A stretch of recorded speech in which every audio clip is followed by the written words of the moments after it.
Pangdam 5 Brawijaya mempertemukan anggota TNI yang melakukan tendangan kungfu dengan korban untuk meminta maaf. Meski sudah mengakui kesalahannya, nasib dari oknum TNI tersebut masih ditentukan oleh hasil investigasi Tim Gabungan Independen Pencari Fakta atau TGIPF.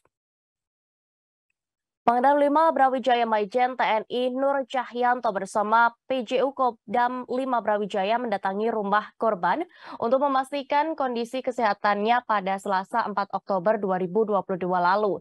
Identitas korban diketahui bernama Muhammad Hazemi Rafsanjani atau akrab disapa Raffi.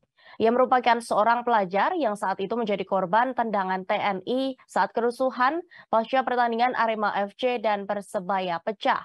Maijen TNI Nur Cahyanto mengaturkan permohonan maaf kepada keluarga korban atas tindakan represif yang dilakukan oknum prajurit TNI Angkatan Darat.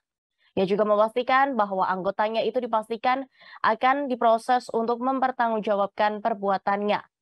Terpisah, Kepala Staf Angkatan Darat atau KSAD Jenderal Dudung Abdurrahman memastikan anggotanya yang bersalah akan diproses hukum.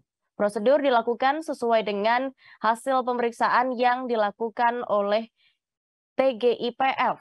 Di sisi lain, Jenderal Dudung menduga anggotanya melakukan perbuatan itu karena dipengaruhi situasi dan kondisi di lapangan.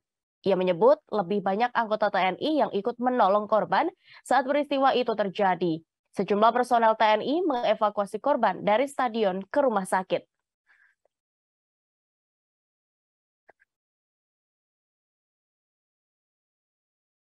Terima kasih sudah nonton. Jangan lupa like, subscribe, dan share ya.